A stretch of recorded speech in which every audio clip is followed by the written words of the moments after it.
시청자 여러분, 대한민국이 세계적인 IT 강국이라는 건 아마 누구도 부인 못할 겁니다. 그럼에도 불구하고 소프트웨어 쪽은 어쩐지 좀 성에 차지 않는 것 같아요. 여러 가지로 부족하죠. 소프트웨어의 중요성을 늘 강조를 하면서도 막상 소프트웨어 산업이 우리가 경쟁국들에서 좀 떨어져 있는 이유가 뭘까요? 오늘 그런 얘기를 좀 해보려고 합니다. 오늘 초대 손님, 한국 소프트웨어 업계를 이끄는 분, 또 그리고 최고 전문가시죠. 그야말로 소프트웨어 쪽에서의 권위자이신 한국소프트기술진흥협회 이단영 박사님 모셨습니다. 시청자 여러분께 이 박사님 소개해드리겠습니다. Going back to the corner where I first saw you. Gonna camp in my sleeping bag, I'm not gonna move. Got some words on cardboard, got your picture in my head. 안녕하십니까. 아이고, 반갑습니다. 아이고, 이렇게 어려우실 텐데 시간을 내주셔서 너무 고맙습니다. 이 영광입니다. 네.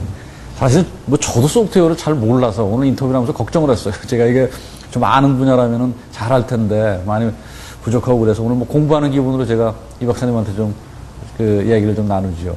예, 알겠습니다. 네. 분야가 전문 분야이긴 하지만 네. 교수님들이 좀 쉬운 예를 들어가면서 그러게요. 말씀드려보도록 아마도 노력하겠습니다. 시청자분들도 전문 분야이기 때문에 많이 알고 그러지는 아마 못할 거예요. 그죠? 이 박사님 산 좋아하신다면서요? 예, 그렇습니다. 요즘도 산에 좀 자주 다니세요? 매주 일요일 날 네.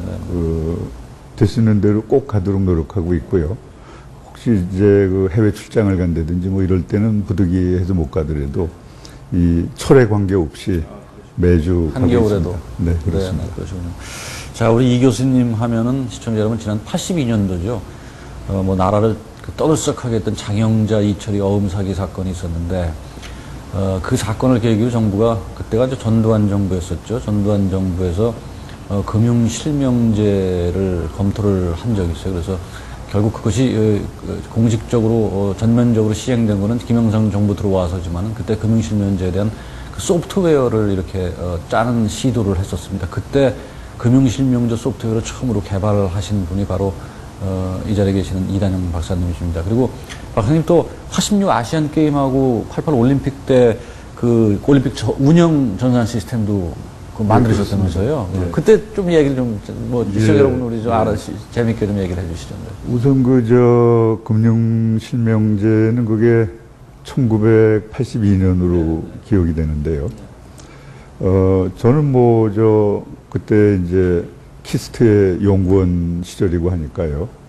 또 돈도 많지 않아서 가명이나 차명으로 예금할 일도 없었고, 그래서 별로 그렇게 개인적인 관심은 없었는데, 어느 날 재무부 장관께서 좀 회의 참석을 해줬으면 좋겠다고 그래서 그 회의장에 갔더니 우리나라의 금융에 관련되는 이 대부분의 분들, 그러니까 은행장 하시는 분, 또 보험회사 사장하시는 분, 금융권의 높은 분들이 다 그렇죠, 오셨어요. 그렇습니다. 그때만 해도 이제 종합금융 이런 게 상당히 활성화됐던 때니까 그런데 종사하시는 분, 수협, 농협까지 전부 오셔가지고 자기들끼리 아주 열띤 토론을 한 시간 남짓하게 하시더니 저는 왜 왔나 하고 이제 앉아 있었는데요. 네, 그랬는지 알았는데 한 시간을 그렇게 토론을 하시더니 저한테 이제 이게 기술적으로 가능한 겁니까? 이렇게 질문을 하시더라고요.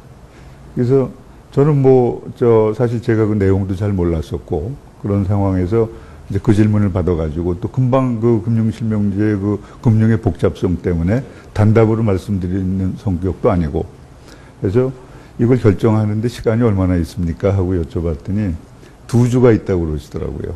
그래서 이제 그렇다면은 그 시간을 연장할 수는 없는 거니까요. 저한테 열흘을 주실 수 있겠습니까? 하는 조건을 하나 제시를 했고요. 두 번째 조건으로는 여기 계신 모든 분들이 그 열흘 동안에는 제가 주는 지침에 대해서 꼭 따르셔야 됩니다. 그 두 가지를 지켜주신다면은 제가 열흘 동안에 100점짜리 답은 못 만들겠지만 한 7, 80점짜리 답 정도는 만들어 보겠습니다. 네. 그렇게 해서 시작이 된 겁니다. 그렇군요. 그래서 지금 이제 실명제 활용하는데 아무도 불편한 거 못 느끼시죠? 그 열흘이라는 그 짧은 기간 동안에 어떻게 그거를. 그러니까 이제 시간을 지나서 한다면 아무 소용이 없으니까요. 여건에 맞추어서 일을 해나가는 게 그게 이제 그 소프트웨어 하는 사람들이 많이 이제 겪게 되는 일들이죠. 근데 그때 이제 그런 기술적인 문제만 있는 게 아니고 다 그 신명제에 대해서 부정적으로 생각하시던 분위기라 가지고 그게 관철되는데 기술적인 문제 이외에도 어려운 점들이 상당히 많았었습니다. 그렇지만 이제 그거를 사실을 가지고 입증을 하고 기술적인 가능성을 뭐 보여줘 가지고 그렇게 해서 이제 실시가 되는 토대를 금융실명제라고 하면은 뭐 사실 김영삼 정부의 최대 어떤 뭐 업적이라면 업적인데 그렇습니다. 네. 그거를 그렇게 기초를 이 박사님이 닦아놨다라는 게 아마 뭐 의미가 큽니다. 아시안 게임하고 올림픽도 아주 그 소프트웨어가 잘 됐다고 뭐 나중에 평가를 그렇게 받았죠. 평가는 그렇게 받았습니다. 그래서 그거는 이제 보통 그 올림픽의 차기 올림픽 결정이 8년 전에 이루어지거든요. 근데 이제 우리나라 88 올림픽은 7년 전에 결정이 됐습니다. 그러니까 81년에 결정이 된 거죠. 그게 이제 몬트리올 올림픽이 1980년이었었는데 그게 끝나고 81년에 이제 바덴바덴에서 이제 이 서울을 이제 올림픽 그 장소로 정한다. 이게 발표가 되면서 이제 우리 대표들이 이제 가서 그 올림픽 길을 받아가지고 이제 이렇게 흔드는 거를 저는 거기 가진 못하고 TV에서 봤습니다. 보고서 이제 저 프로젝트는 제가 해야 되겠다는 결심을 했습니다. 그걸 이제 보면서요. 금융실명제는 타이에 의한 거고 이 올림픽 소프트웨어는 자의로 그렇게 그렇습니다. 그래서 이제 제가 그 제 연구원 두 분하고 같이 그 이제 준비 작업을 시작을 했죠.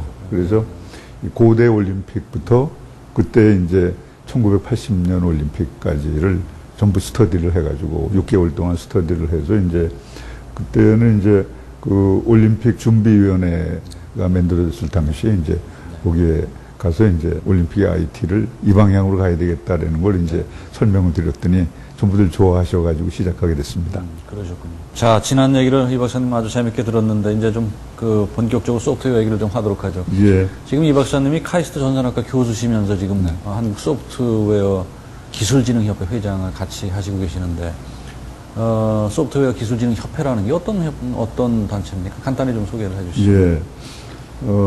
저희 협회는 1999년에 그 설립이 됐고요. 저희가 이제 이 협회를 시작한 거는 이 소프트웨어 분야가 아주 중요한데 이쪽의 그 기술 발전 속도가 아주 빠르니까요. 그래서 어떻게 이 분야의 그 기술 진흥을 해나갈 것인가. 이게 첫 번째 목표고요. 두 번째는 그 기술 진흥을 위한 정책 개발을 하는데 어떻게 힘을 모아서 좀 지원할 것인가. 그 다음에 그 소프트웨어 인력이 상당히 중요하니까 소프트웨어 인력의 교육 훈련을 어떻게 좀 효과적으로 할 것인가. 이렇게 이제 세 가지 목표로 해서 시작을 해가지고 국제적인 협력도 이제 OMG나 그 IASA 이런 조직들하고 소프트웨어 인력의 질을 높여가는 그런 역할을 해가고 있습니다. 그러시군요. 자, IT 한국 그 안에서 소프트웨어가 아까 제가 모두에서 오프닝에서 말씀드렸지만 우리 기대치 성에 좀 못 차죠. 그 한국 소프트웨어 산업 현황이라고 그럴까요? 아니면 세계 속에서 위치가 좀 어느 정도 뭐 그걸 이렇게 계량적으로 좀 얘기할 수 있을까요? 어떻습니까? 네, 계량적으로 좀 말씀을 드려보면은 현재 그 세계 시장 규모가 소프트웨어 세계 시장 규모가 한 1조 달러 이 정도로 보시면 되겠습니다. 근데 성장 속도가 빨라가지고요. 2015년경이면은 1조 7천억 달러 이렇게 될 걸로 추산을 하고 있습니다. 근데 우리나라의 2009년도 그 생산 실적으로 보면은 대략 한 120억 불. 그러면 세계 시장에서 한 1.2% 정도라고 볼 수 있죠. 마켓 쉐어가 1.2%면 우리 IT 산업의 비중에 비해서는 굉장히 작은 거죠. 근데 거기다가 이제 그 수출을 감안한다면은 수출은 소프트웨어가 10억 불밖에 안 되거든요. 그러니까 거기에 이제 뭐 인베디드 뭐 이런 걸 합쳐가지고 57억 불이다 이렇게 주장하는 그런 견해도 있긴 한데 엄밀한 의미에서는 이제 외국하고 비교를 하는 그런 수치를 볼 때는 10억 불 수준밖에 안 되니까 그렇다면 0.1%밖에 안 되는 거죠. 그러니까 우리의 지금 그 소프트웨어는 아주 앞으로 획기적으로 개선을 해야 될 여지가 아주 많은 산업이다 이렇게 보시면 되겠습니다. 자, 뭐 세계적인 IT 첨단 국가 대한민국의 소프트웨어가 왜 이렇게 상대적으로 취약한 건지를 원인 진단을 좀 박사님 해 주시죠. 네, 흔히들 이제 대한민국 그러면은 그 IT 강국이다 이렇게들 이제 우리 스스로도 생각하고 있고 또 많은 그 외부 나라에서도 그렇게들 얘기들을 하고 있는데 그거는 우리가 이제 워낙 그 IT 중에서도 특수한 몇 가지 제품 예를 들어서 반도체하고 LCD는 마켓 쉐어가 1등이고요. 거의 뭐 세계 마켓의 50%를 우리가 장악하고 있고 핸드폰 같은 경우에는 삼성, LG를 합치면 거의 한 30% 세계에서 2등이지만 그러다 보니까 네. 많은 국민들이 IT가 그것만으로 되어 있는 걸로 그렇습니다. 생각을 네. 그리고 이제 우리 통신 인프라, 인터넷 속도, 이게 세계에서 1등 수준이죠. 그래서 이제 IT 강국이라고 생각들을 하고 있는데, 진정한 의미의 강국이 되려면은 소프트웨어가 강해져야 진정한 의미의 IT 강국이라고 볼 수 있는데, 그쪽에 지금 그 평가기관들의 평가를 보면은 전 세계 국가들을 4등급으로 나눠가지고 평가를 했는데요. 우리나라는 4번째 그 꼴찌 등급에 몽고니 방글라데시니 그 속에 있어가지고 저도 그 자료를 처음 보고서는 깜짝 놀랐습니다. 근데 이따가 이제 다른 설명할 때 좀 부연 설명을 드리겠습니다만 그게 우리의 그 소프트웨어의 현 주소다. 네, 이렇게 그렇군요. 보시면 되겠습니다. 아이고 뭐 아주 그야말로 말씀 들으니까 그대로 우리나라의 소프트웨어 현 주소가 참 그 걱정이다라는 생각이 듭니다. 뭐 박사님께서 소프트웨어야말로 우리 국가 경쟁력의 핵심이고 3만 불 시대를 열어가는 이를테면 견인차라고 늘 그런 말씀을 많이 하셨는데 뭐 지금 얘기 들어보니까는 왜 그런 말씀을 하셨는지도 알 수 있을 것 같고 그렇게 소프트웨어가 국가 전략적 차원에서 다뤄줘야 되는 당위성이라고 할까요? 네. 그걸 좀 기왕에 나온 김에 좀 말씀해 주시죠. 우리 지금 외제차가 와서 지금 다니는 거 보면은 미제차는 별로 없고 주로 유럽제 차가 많이 벤츠니 BMW니 해서 유럽제 차들이 많이 다니고 있죠.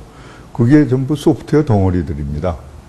그래서 이 소프트웨어가 아까 말씀드린 대로 소프트웨어 산업으로서도 2015년에는 1조 7천억 달러의 시장이니까 소프트웨어 산업 자체도 중요한 산업이지만 소프트웨어를 통해서 자동차의 경쟁력, 비행기는 차보다 더 합니다.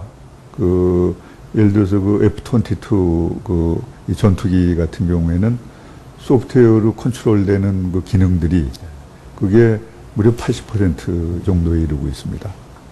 그 다음에 통신 장비, 이쪽은 이제 시스코라는 회사가 이 컴퓨터 통신 장비를 많이 만들어내는데요. 그 회사 경우에는 직원의 90%가 소프트웨어 엔지니어입니다. 하드웨어 엔지니어는 10%고요.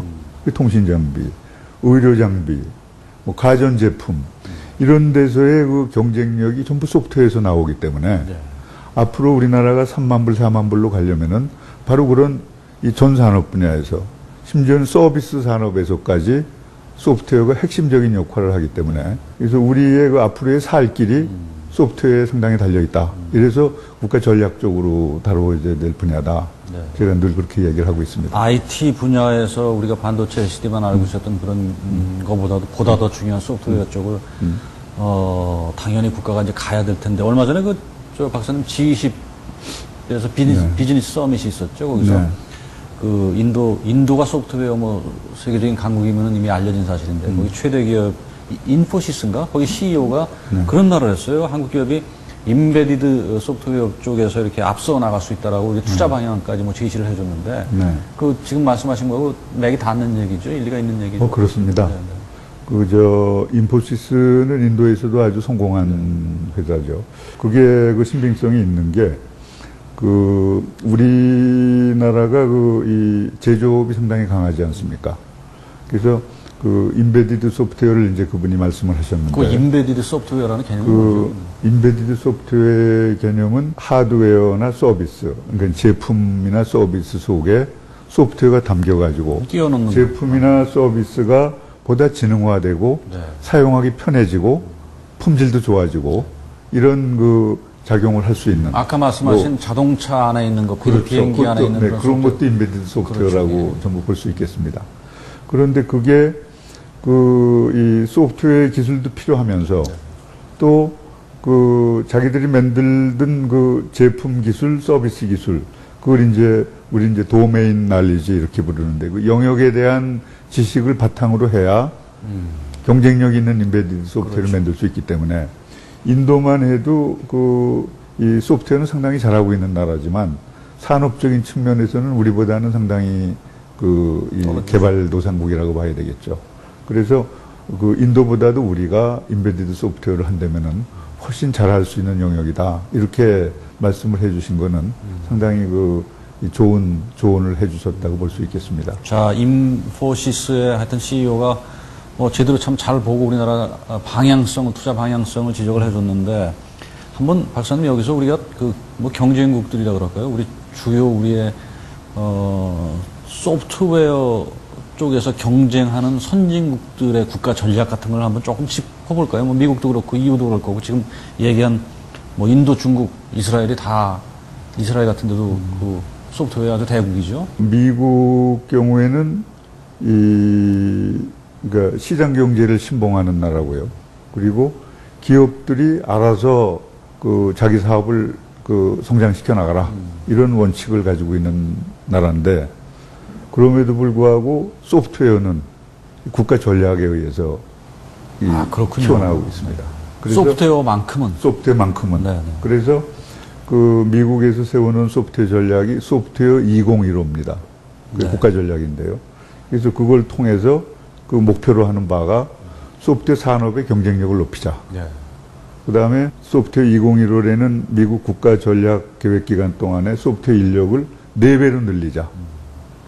그리고 초점을 맞출 분야를 안전성이라든지 보안성이라든지 이런 쪽에 역량을 높일 수 있는 소프트웨어. 네. 그쪽의 기반 기술, 원천 기술들을 준비해 나가자. 이렇게 해서 국가적인 그런 노력을 해나가고 있고요. EU의 목표는 1995년 이후부터 인베디드 소프트웨어의 경쟁력을 높여서 미국을 앞서갈 수 있는 그런 전략을 구사를 했습니다. 그래서 지금 이제 유럽의 자동차나 항공기도 옛날 에어버스가 보잉에 상당히 못 미쳤었는데 지금은 견줄만한 수준이 됐고요. 또 의료기기는 필립스 같은 회사들이 필립스, 지멘스 이런 데서 단연 압도적으로 미국 의료기기보다 좋은 제품들을 만들어내고 있고요. 그래서 그거를 이제 유럽이 상당히 여러 나라들이 모여 있지 않습니까? 소프트웨어를 키우는 데는 합심을 해가지고 키워가지고 그런 이제 유럽의 이제 전략적인 그런 포석으로 키워나갔고요. 중국 경우에는 이게 아주 엄청난 노력을 하고 있는데요. 우리나라 소프트웨어 전체 인력을 지금 한 10만 명 정도로 추산을 하는데 1년에 중국의 컴퓨터 사이언스 졸업생이 30만 명에 육박합니다. 제가 미국에서 있을 때 보니까는 웬만한 학교가 반은 정말 차이니스하고 해도 과언이 아닐 정도로 중국 사람들이 너무너무 많더라고요. 네. 그래서 그런 노력을 해나가고 있고 또 국가 전략으로 10, 100, 1000 이런 전략을 만들어가지고 10개 도시에 100개의 글로벌 아웃소싱을 주는 기업을 중국에 유치하고 중국 자체 내에는 1000개의 아웃소싱 능력이 있는 기업을 키워내겠다. 그래서 이제 소프트웨어 쪽의 역량을 키워나가고 있는 중이고요. 인도는 아까 해설위원님께서도 말씀하셨습니다만 이미 상당한 궤도에 올려 있었습니다만 2015년까지 목표를 소프트웨어로만 수출을 2,500억 불을 하겠다. 이런 목표를 잡아놓고 거기에 일자리를 몇 개 만들고 국가 GDP에서 소프트웨어가 차지하는 비중을 어느 정도로 가지고 가고 이런 구체적인 국가 전략을 만들어가지고 노력을 해나가고 있고요. 앞서가는 나라들은 소프트웨어의 국가적인 역량을 키우기 위해서 아주 전략적인 노력들을 집중해 나가고 있습니다. 아무튼 소프트웨어라는 게 참 아까 자동차 비행기 말씀하셨지만은 그냥 바디가 중요한 게 아니고 바디 안에 온갖 기능을 할 수 있는 그런 기능의 어떤 경쟁 같은 그런 거죠. 그런 것이 그렇습니다. 굉장히 기능하고 품질하고 안전성하고 이런 것들이 이제 경쟁의 주가 되겠죠. 박사님 우리가 소프트웨어 생태계라는 말을 많이 써요, 그죠? 네. 소프트웨어 생태계라는 말의 의미가 뭔지 하고 우리의 뭐 문제라고 할까요? 그런 게 또 어떻게 개선이 되어야 되는지 한번 지적해 주시죠. 네, 그 용어가 좀 생소한 용어긴 합니다만, 그 소프트웨어가 그 아주 지식 집약 산업 아닙니까? 그리고 상당히 그 창의적인 아이디어를 필요로 하고요. 그래서 그런 창의적인 아이디어를 가진 사람들이 창업을 해서 투자를 받아가지고 시작을 해서 그다음에 어느 정도 이제 R&D도 하고 시제품을 만들어서 시장에 약간 검증이 되면은 벤처 캐피탈리스트들이, 벤처 투자자들이 이제 그 투자를 받아가지고 그 필요한 자금을 충당해 가면서 시장도 넓혀가고 경영 능력도 키워나가가지고 이제 해외 시장에도 나가고 회사를 키워가지고 이제 그 출구 전략이라는 말을 요새들 많이 쓰지 않습니까?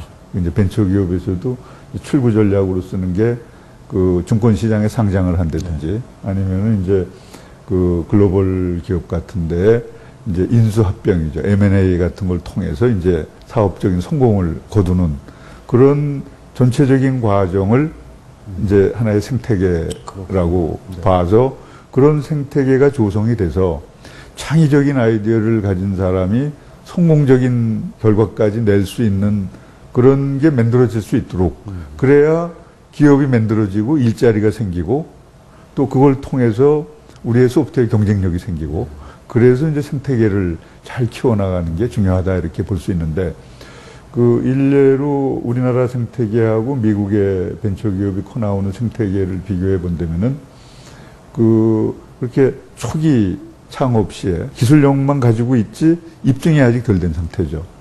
미국에서는 벤처 캐피탈리스트들이 투자하는 비중이 한 20%가 그런 신생기업에 투자들을 합니다. 우리나라는 5% 미만입니다. 그래서 이제 그런 여건들이 좀 그 활성화될 수 있도록 바꾸고 또 좀 여러 가지 이제 법률적인 문제, 제도적인 문제 이런 게 이제 좀 개선이 돼 나갈 수 있도록 하는 그런 노력이 많이 필요하다고 봅니다. 벤처붐이 한때 일었었지만 여전히 창의적 기업에 대한 그 투자 마인드라고 할까요? 그런 것이 그 부족하죠. 그렇습니다. 도전 정신이라고 할까요? 뭐 그런 것들이. 그런 게 아직 좀 많이 개선이 돼야 됩니다.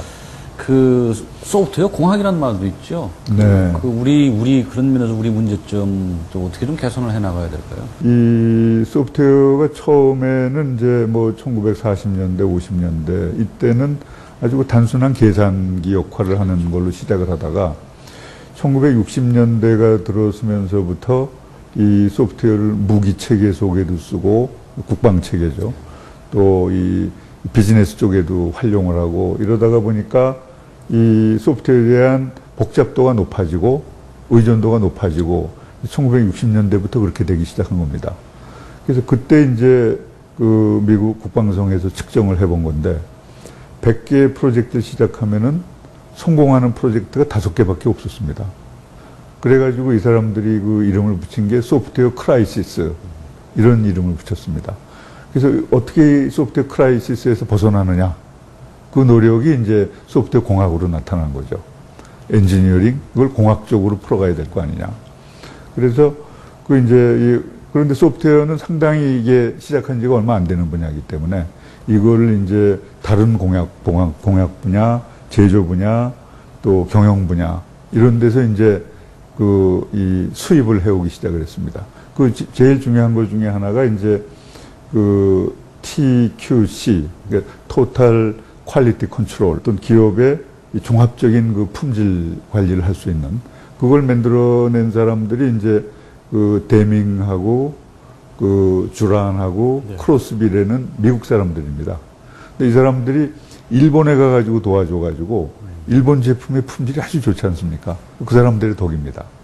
그 사람들이 그 주창을 해온 게 뭔가 하면은 제품이 만들어진 걸 가지고 품질 검사를 해서는 좋은 품질을 만들 수가 없다. 전 과정에 대한 품질을 관리해야 최종 품질이 좋아지지 결과만 가지고 해서는 안 된다. 그게 이제 이 프로세스 관리라는 개념입니다.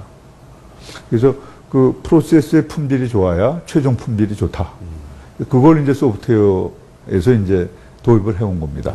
그래서 소프트웨어 만드는 과정을 프로그래밍만 해서는 안 되고 정말로 이 제품의 어떤 기능하고 그 품질 요소가 이 제품의 생명이 될 거냐 이걸 정의를 하고 그거를 아키텍처로 해서 만들어내고 그거를 이 상세 설계로 해서 만들어내고 그거를 프로그래밍 해가지고 그걸 이제 이 단위 시험을 하고 또 복합 시험을 하고 최종적으로 이제 이 쓸 사람들이 이제 인수 시험을 하는 이런 검증 작업을 거쳐가지고 좋은 품질의 안전한 제품을 만들어낼 수 있는. 근데 우리는 이제 그걸 아직 표면적으로는 해야 되겠다는 생각을 하는데 그걸 실천에 옮기고 있지를 못하는 겁니다. 우리가 빨리 그 소프트웨어 공학적인 역량을 키워나가야 이 소프트웨어 쪽에서 이 강한 나라가 될 수 있는 그런 시작점이 될 수 있습니다. 자, 결국 뭐 모든 산업이다 그렇지만 소프트웨어 분야에서도 결국 전문 인력의 문제가 늘 지적이 돼요. 박사님께서도 소프트웨어 전문 인력, 아까 뭐 우리 연 10만 명이라고 했는데 지금 중국은 아까 몇 명이라고 그랬죠? 1년에 배출되는 인력이 30만 명이죠. 30만 명. 우리는 전체 소프트웨어에서 일하고 있는 사람이 10만 명이고요. 삼성전자 같은 경우 이제 어떤 통계를 보니까 필요한 인력이 소프트웨어 쪽에서 연 3만 명이라 그러는데 뭐 국내에서 가능한 인력이 18,000명 정도라 그러던가 뭐 그런 통계를 한번 봤어요. 그리고 나머지는 외국에서 수입해 들어온다 뭐 이런 상황이라서 어쨌든 이 구인난이 참 심각한 분야가 어느 분야보다도 소프트웨어 분야인데 지금 인력 상황이 어떻습니까? 대충 그 부족 상황이라고 할까요? 나이파라는 기관이 있는데요. 그 정보통신 이 산업진흥원이라는 기관이 있는데 거기에서 이제 그런 통계를 내고 있습니다만 그쪽 통계에 의하면은 그 초급, 중급, 고급 이렇게 이제 인력을 구분을 해가지고 전체는 한 10만 명 정도가 일을 하고 있는 걸로 통계가 나와 있고 그 고급 인력이 한 3만 명보다 좀 부족한 인원, 그 중급이 한 4만 명 정도, 초급이 한 3만 명 정도 이렇게 이제 추산을 하고 있습니다. 통계로는. 그런데 초급은 부족하지가 않고 이 중급, 고급이 부족하다 이렇게 이제 이 통계로는 잡혀 있습니다. 근데 우리나라의 대학에서 이 소프트웨어 관련 학과 이거는 200개가 넘습니다. 그리고 1년에 배출되는 인력도 16,000명, 17,000명 그런 수준입니다.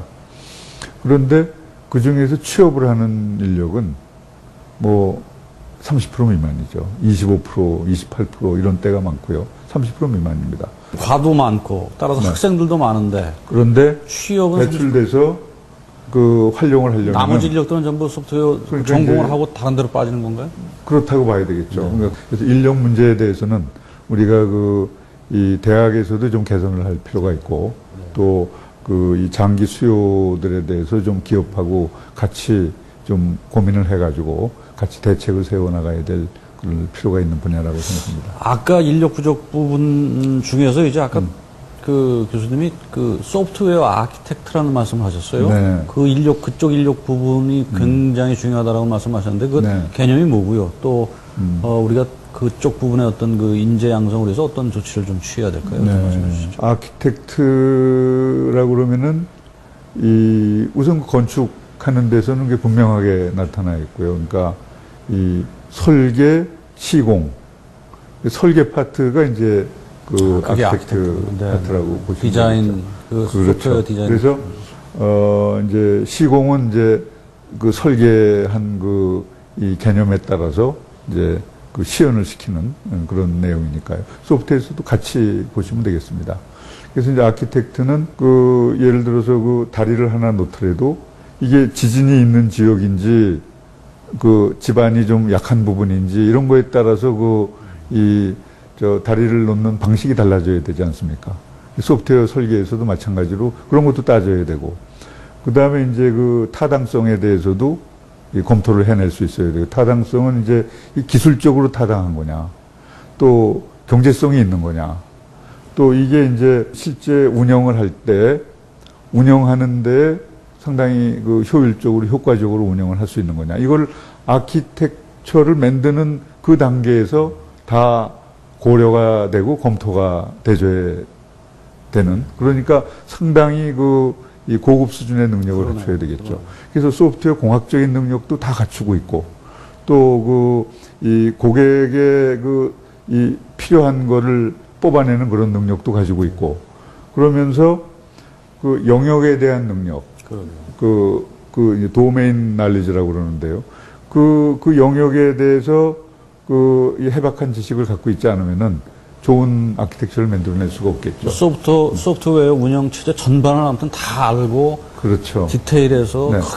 크게까지. 그러면서 이제 그 다음에 하는 엔지니어들, 상세 설계하는 엔지니어, 코딩하는 엔지니어, 테스팅하는 엔지니어, 이 사람들이 해야 될 일을 다 역할을 지정해주고 또 제대로 하는지를 검증할 수 있는 이런 능력을 갖춰야 되니까 상당히 고급 인력이라고 볼 수 있고요. 특별히 우리가 지금 그러면 우리 그쪽이 더 부족한 상황이죠. 많이 부족하죠. 그래서 그 인력은 우리나라에서는 소프트웨어 인력 하면은 이제 3D, 4D 이런 얘기들을 합니다. 3D라는 건 이제 더럽고 어렵고 힘들고 위험하고 이게 이제 3D라고 그러죠. 근데 소프트웨어를 4D라고 그러는 건 네 번째 D는 드림레스, 그러니까 꿈이 없는 직업이다. 이렇게 해서 우리나라는 소프트웨어를 마치 꼴찌 직업인 것처럼 착각을 하는 그런 상황이 지금 벌어져 있습니다. 아주 왜곡돼 있는 거죠. 미국의 CNN에서 미국의 직업 조사를 매년 하는데요. 거기서 소프트웨어 엔지니어, 소프트웨어 아키텍트가 1등입니다.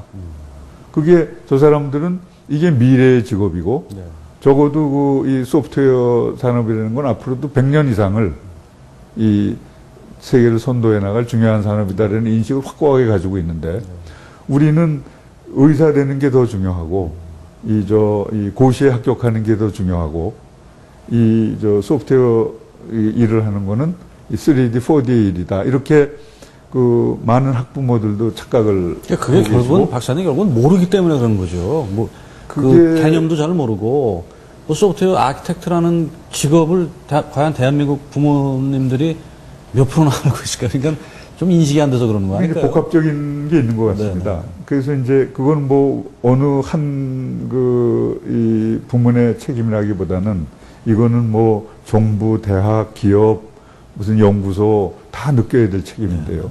이 김연아 선수가 한번 성공을 하게 되니까 스케이트 신는 사람들이 아주 많아지지 않았습니까? 당장 스케이트 신는 사람들이 그러니까 그렇게 좋은 생태계를 만들어서 맞아요. 소프트웨어로 성공하는 기업들을 잘 키워내는 이런 노력을 우리가 같이 힘을 합쳐서 한다면은 학부모들 생각도 빨리 바뀔 수 있고 또 학생들 생각도 빨리 바뀔 수 있는데 아직 그 노력을 체계적으로 못했으니까 앞으로 좀 그 노력을 좀 힘을 합쳐서 해나가서 소프트웨어 산업 분야가 커지는 것뿐이 아니고 전 산업이 소프트웨어를 가지고 경쟁력을 갖추어 나가야 지금 중국이 얼마나 우리를 이미 추격을 해서 우리를 따라 마신 분야도 이미 많고 앞으로도 우리가 지금 앞서가고 있는 반도체, LCD, 핸드폰마저 만약에 추월을 당한다면은 우리 설 자리가 어디 있겠습니까?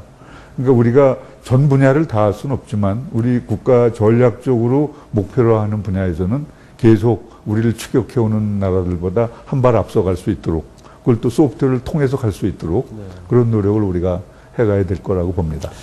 프로그램 시청하시는 시청자 여러분, 박사님께서 소프트웨어 아키텍트가 가장 유망한 미래 직업이라고 추천을 해주셨는데 잘 좀 들으셨다가 자녀들한테 설명을 잘 해주시기 바랍니다.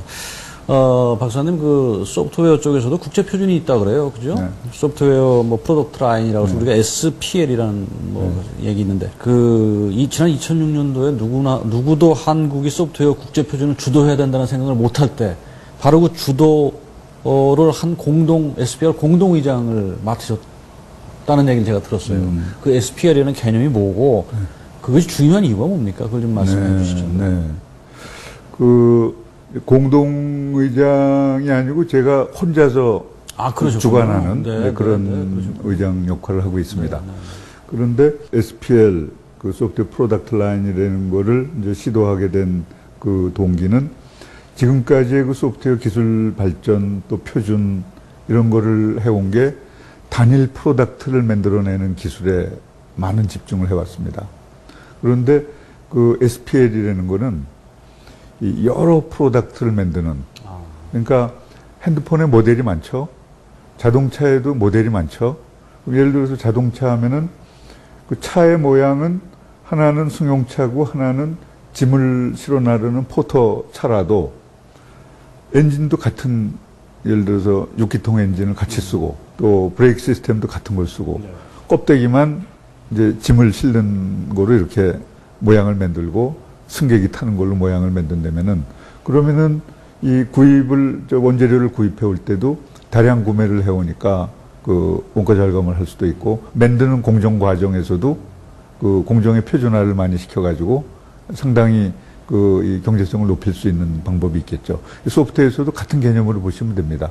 그래서 그렇지만 어려움이 뭔가 하면은 아까 이제 아키텍처라는 말이 나왔는데 아키텍처를 만들 때 하나의 제품을 만드는 아키텍처를 만들 때 하고 30개의 제품이 같이 쓰는 아키텍처를 만들 때 하고 그 복잡도가 얼마나 높겠습니까? 또 시험을 할 때도 하나의 단일 제품만 시험하는 거하고 30개의 제품을 같이 돌아갈 수 있도록 시험한다는 거는 그 복잡도가 비교할 수 없을 정도로 복잡하겠죠. 그러니까 그 기술이 미래의 기술입니다. 그래서 제가 이제 거기에 별명을 붙인 게 인천 상륙 작전입니다.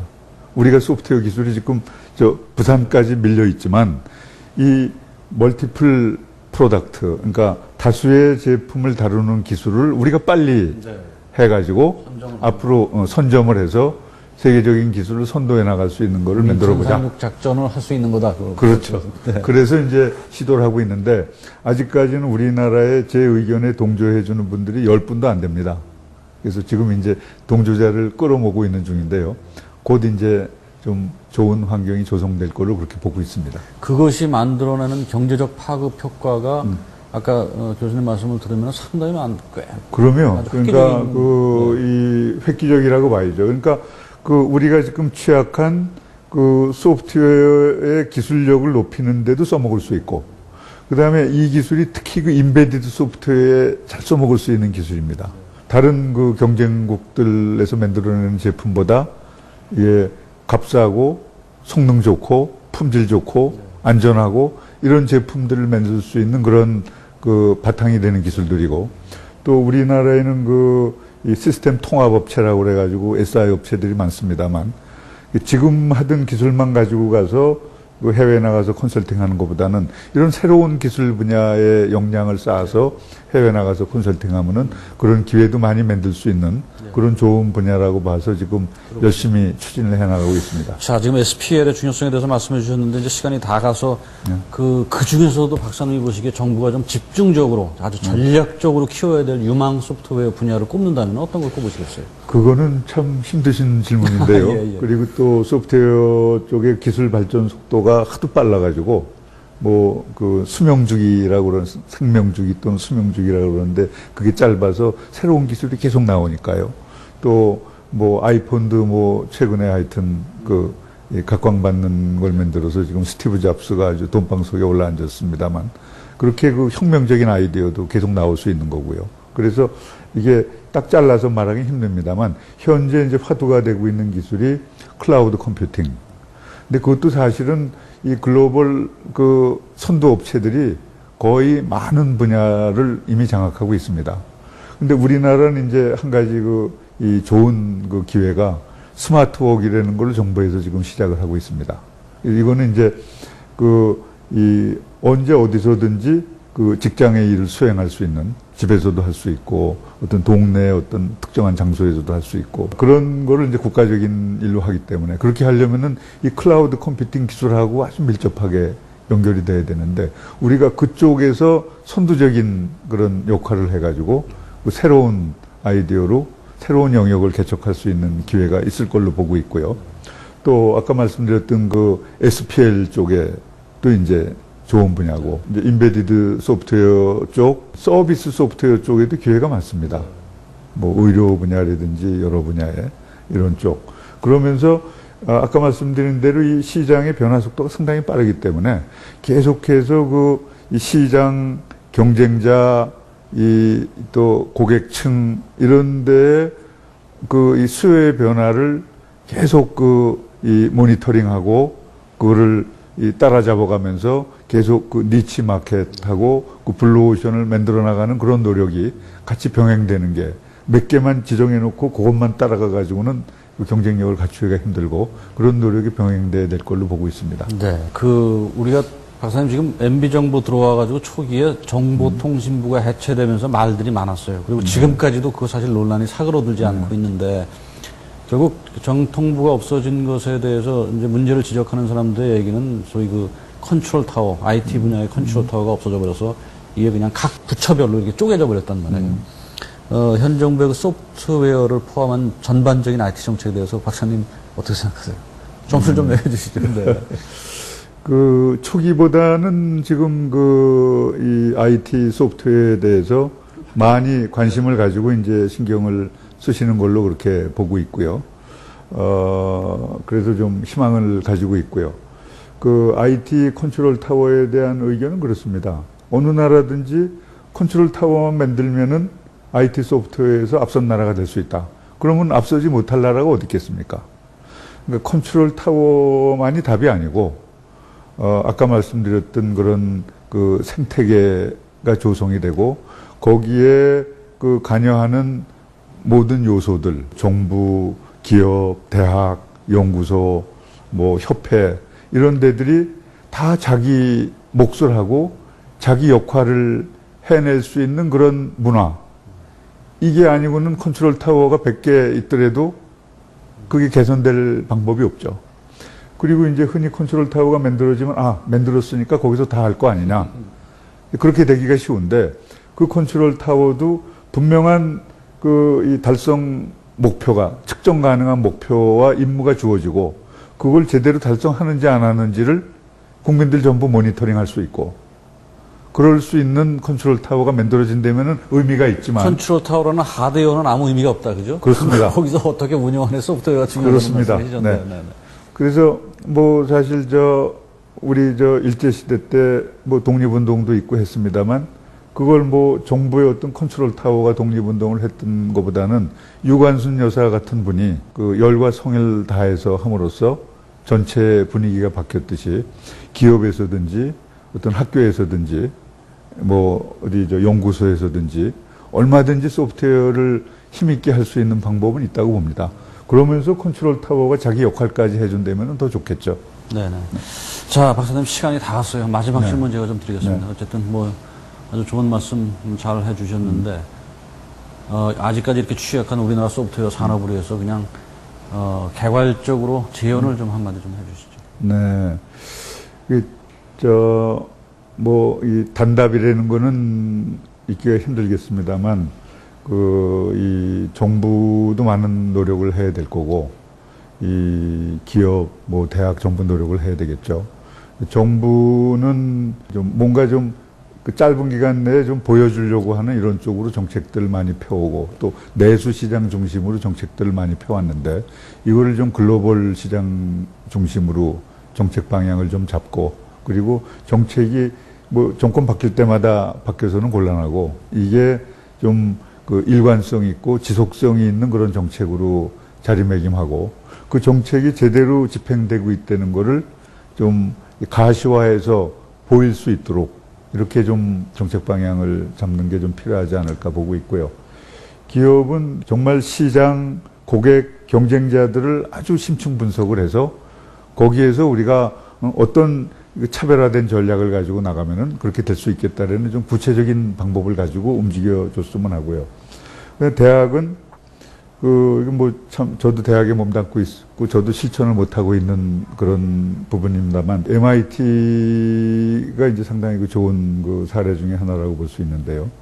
그 학교 규모로 봐서는 우리나라도 MIT보다 큰 대학들이 많습니다. MIT가 교수가 한 1000명, 이 학생이 한 10,000명 그 정도 대학 규모인데 MIT의 졸업생이 창업을 해가지고 일자리를 만들어서 지금 그 공급하고 있는 게 330만 개 정도라고 얘기를 하고 있습니다.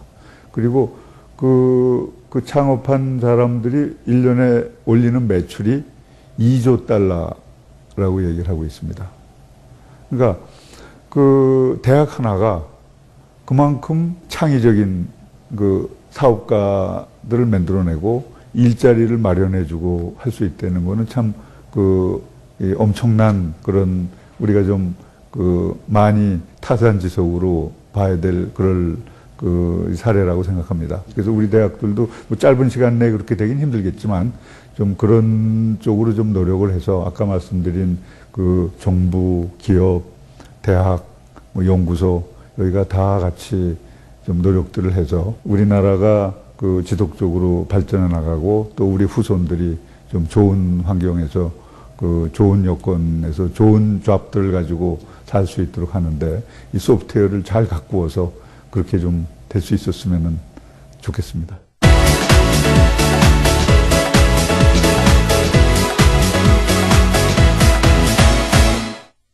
자, 시청자 여러분, 오늘 우리나라에서 가장 권위 있는 소프트웨어 전문가시죠. 이단영 카이스트 전산학과 교수님 모시고 중간중간 참 얘기가 조금 어려운 부분도 사실 있었죠. 그렇지만 소프트웨어야말로 정말 우리가 그 진정한 IT 강국으로 가는 아마 가장 중요한 산업군인가 아닌가라는 인식을 아마 시청자 여러분 하셨을 겁니다. 이 박사님 앞으로도 대한민국 소프트웨어 너무나 중요한 부분인데 세계적인 경쟁력을 가질 수 있도록 좀 앞으로 잘 끌어주시기를 바라겠습니다. 예, 미력 하나만 열심히 노력해 보겠습니다. 같이 기대해 보겠습니다. 고맙습니다. 인터뷰 감사합니다. 고맙습니다. 네네.